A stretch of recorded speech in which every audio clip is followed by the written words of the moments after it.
Sename expone en comisión investigadora sobre desaparición de menores. Ministros de Defensa y Justicia asisten a comisión sobre estado de emergencia. Coordinadora de Víctimas de Trauma Ocular expone en comisión de acusación contra Sebastián Piñera. Sala despachó a ley proyecto que perfecciona proceso tarifario eléctrico.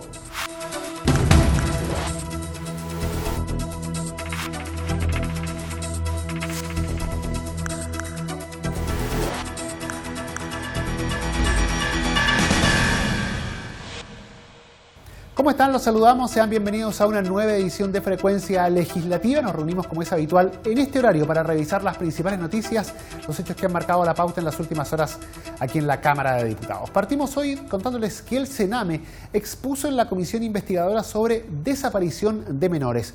La directora del organismo, Susana Tonda, expuso ante esta instancia que investiga la desaparición de niños, niñas y adolescentes en el país. Ante el grupo parlamentario aseguró que las cifras de egresos han disminuido considerablemente desde el 2010. Más de 1.100 egresos por causal de abandono se registraban en 2010 en el Sename, los que fueron bajando considerablemente hasta llegar a cerca de 300 en julio de 2019. Así lo destacó la directora del servicio, Susana Tonda, en la comisión que investiga la generación y aplicación de protocolos, políticas o acciones de búsqueda de menores de edad extraviados o desaparecidos en el país. En este escenario, la directora destacó los avances de la institución durante el último año, que han permitido llevar un control mayor del paradero de niños, niñas y adolescentes bajo la tutela del Estado. Las principales mejoras que tenemos en febrero y en agosto de este año son en los sistemas de información del Servicio Nacional de Menores, que permite tener una información más oportuna y adecuada en línea para saber exactamente qué está sucediendo con esos niños para poder hacer el seguimiento respectivo. Pero la principal tarea que tenemos en nuestro mundo residencial y en las intervenciones residenciales es que los modelos de intervención sean los adecuados, es que el personal esté capacitado, es que tengan los niños, niñas y adolescentes el apoyo necesario para que los niños vuelvan solos. Si un niño sale de una residencia y no vuelve, es un fracaso del sistema. Una apreciación compartida por la diputada PPD Carolina Marzán, quien además destaca la necesidad de terminar con las discriminaciones entre niños, niñas y adolescentes. Un niño, por ejemplo, que es de una familia y desaparece, que se manifieste que tiene un 98% de probabilidades de ser encontrado y que la búsqueda es prácticamente inmediata, en contraposición de un 50% cuando se hace la denuncia a un niño en un Sename, claramente da cuenta de que hay discriminaciones a todo nivel. Entonces, esas son cosas que son importantes ir poniendo el punto de manera imperativa, porque no puede haber niños de primera, segunda y tercera categoría. En la sesión también participó Edison Gallardo de la Fundación Ines, junto a la psicóloga Patricia Riquelme, quien expuso sobre las razones por las cuales se producen las fugas de los centros del Sename, una mirada valorada por el diputado de Evópoli, Pablo Cast. La mayoría se fuga porque tiene la expectativa de que afuera va a estar mejor que adentro y porque deciden no querer seguir sufriendo. Hay una percepción de estarlo pasando mal, injustamente tratados dentro de los sistemas proteccionales, que hace que los chicos, en su mayoría adolescentes, busquen salir de los sistemas con la expectativa de obtener un bienestar que el sistema no ha sabido o no ha podido darle. Una de las grandes conclusiones tiene que ver con cómo incorporamos una mayor cobertura psicológica y psiquiátrica, es decir, salud mental, dentro de la institucionalidad del Servicio Nacional de Menores, para de alguna manera considerarla en estos fenómenos que se generan de deserción de los niños y posterior estadística de desaparición. La instancia acordó solicitar la prórroga de su trabajo en 30 días, lo que fue aprobado por la sala. Además, desarrollará durante enero una sesión de trabajo para poder recibir todas las audiencias pendientes. Los ministros de Defensa y Justicia asistieron a la comisión sobre estado de emergencia. Ambas autoridades entregaron antecedentes relativos a sus carteras respecto a los días en que hubo estado de emergencia en el país. En materia de defensa, el ministro Alberto Espina explicó la función de las Fuerzas Armadas y los casos de fallecimiento de civiles en los que se han visto involucrados. La comisión investigadora sobre los actos de los ministerios del Interior y de Defensa Nacional relacionados con el estado de emergencia nuevamente recibió antecedentes en el marco de la indagación que lleva adelante. El ministro de Defensa, Alberto Espina, explicó las misiones que tienen las Fuerzas Armadas en relación a la protección de la ciudadanía, puntualizando que buscan proteger la vida y la integridad física de los chilenos. En relación a la comunicación que tuvo con el presidente Piñera en el momento de la salida del ejército ante el estado de emergencia, el ministro Espina subrayó que el mandatario planteó que siempre se respetarán los derechos de las personas. El secretario de Estado también abordó los casos de fallecimientos de civiles en los que se han visto involucrados funcionarios de las instituciones armadas, como explicaron los diputados Mario Venegas y Jimena Osandón. Y si uno con datos objetivos mira, tenemos 3 personas fallecidas, muy lamentablemente, que están relacionadas con funcionarios de las Fuerzas Armadas. 2 por homicidio calificado, un tercero por atropello, ¿no es cierto?, que tiene otra figura legal, y 10 lesionados que no han sido formalizados porque está en investigación en los tribunales competentes, ver si existen elementos como para formalizar a esas personas. Eso nos lleva a que en otra etapa tenemos que mirar y está pensado convocar al director de Carabineros, porque la inmensa, proporcionalmente hablando, la mayor parte de los hechos de violación a los derechos de las personas han sido por parte de funcionarios de justamente Carabineros de Chile. Y en el fondo él defiende muy bien a las Fuerzas Armadas, estamos hablando Marina, Ejército y la Fuerza Aérea, quienes hay 4 personas que hoy día estarían en tribunales civiles, porque tampoco quieren hacer como cualquier persona normal, por 3 eventos concretos que han pasado, o sea, 3 personas que han muerto en distintas circunstancias.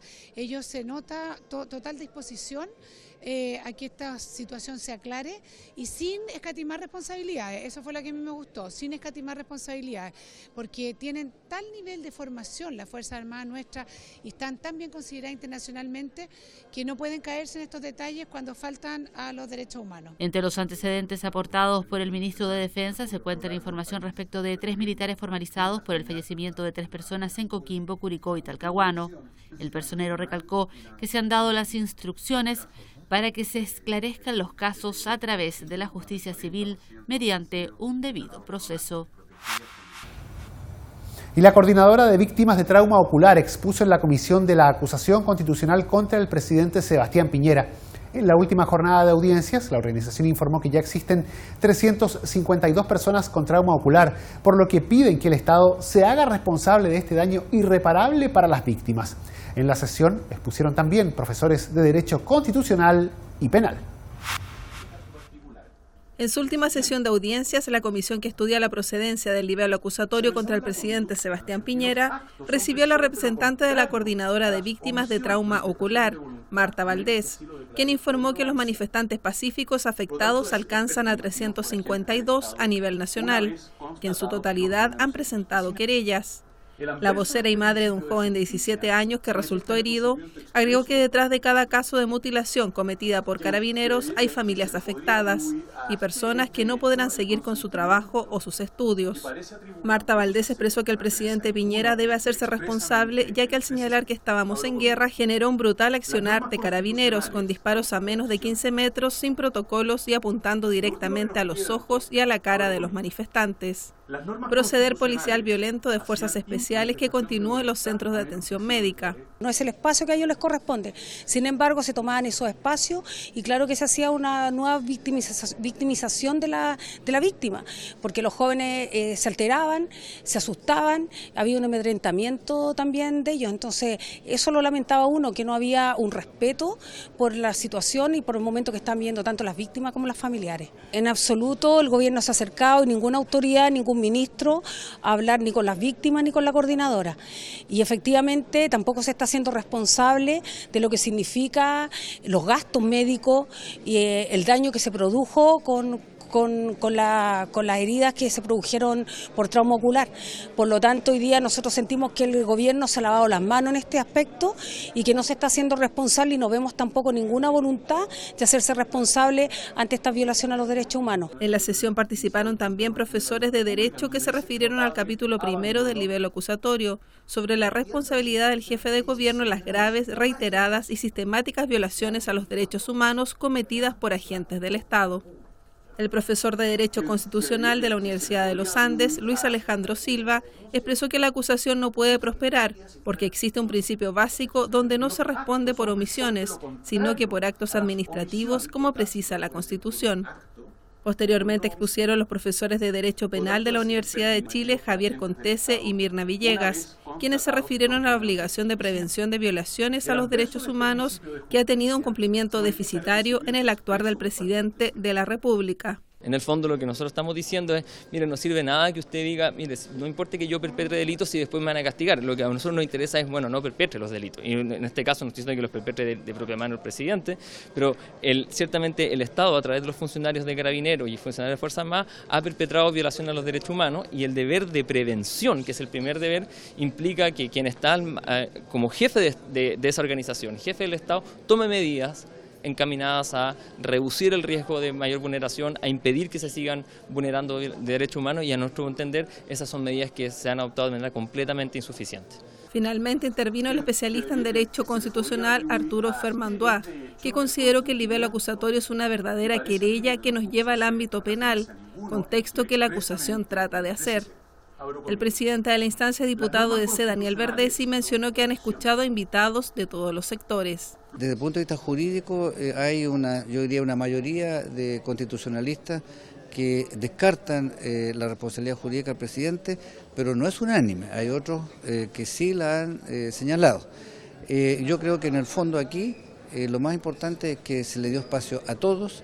Creo que estoy satisfecho porque hemos podido decir que hemos tenido una actitud de preservar los derechos de tanto de los acusadores como los que defiendan al presidente, de hacer sus deposiciones en forma libre y sin limitaciones. En la jornada de este martes 10, los parlamentarios debatirán acerca de la admisibilidad de la acusación.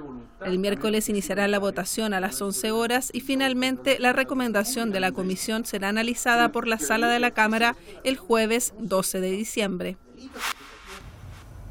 Y la Sala de la Cámara de Diputados aprobó y despachó a ley el proyecto que perfecciona el proceso tarifario eléctrico.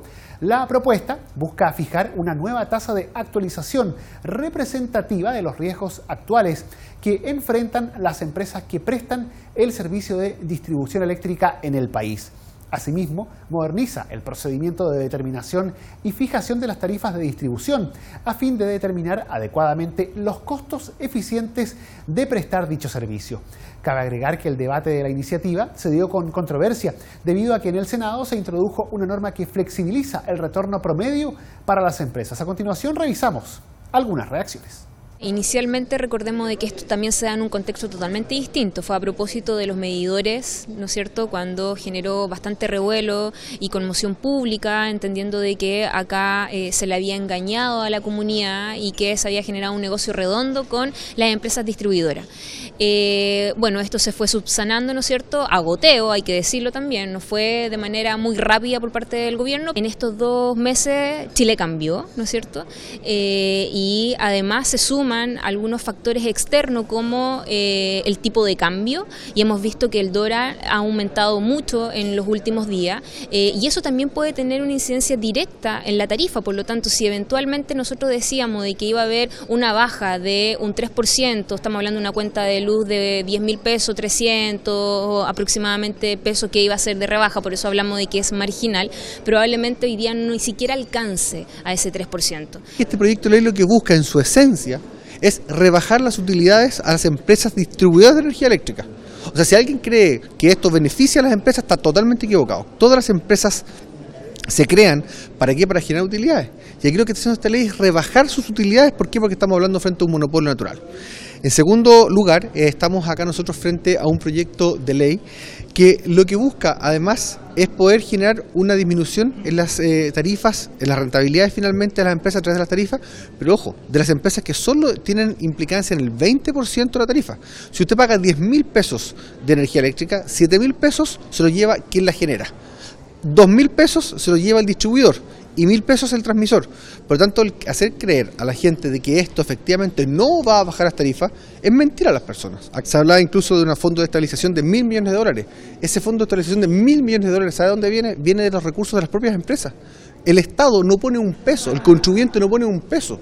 Nosotros por ley le estamos diciendo a las empresas que dejen de cobrar $1.000 millones para estabilizar justamente la tarifa energética.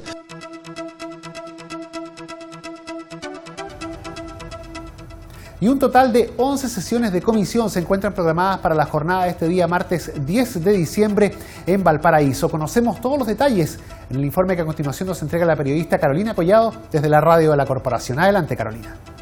¿Qué tal, Guillermo? La Comisión de Gobierno Interior tiene por objetivo discutir y votar el proyecto de reforma constitucional que pretende volver a establecer la obligatoriedad del voto. A esta sesión ha sido invitado el ministro Felipe Ward. Por su parte, la Comisión de Constitución pretende concluir la votación y despachar a sala los proyectos que reforman la Carta Fundamental para habilitar el proceso constituyente. Antes de continuar con el análisis de 3 proyectos de ley en tabla, la Comisión de Deportes espera recibir a la ministra de la Cartera junto al presidente de la ANFP y representantes de Santiago Wanderers para analizar el cierre anticipado de la temporada 2019 del fútbol profesional. La Comisión de Educación continuará con las audiencias en el marco del estudio del proyecto que extiende y moderniza la subvención escolar preferencial. Se encuentran invitados representantes de la Corporación Aprender, Fundación Nodo 21 y Acción Educar.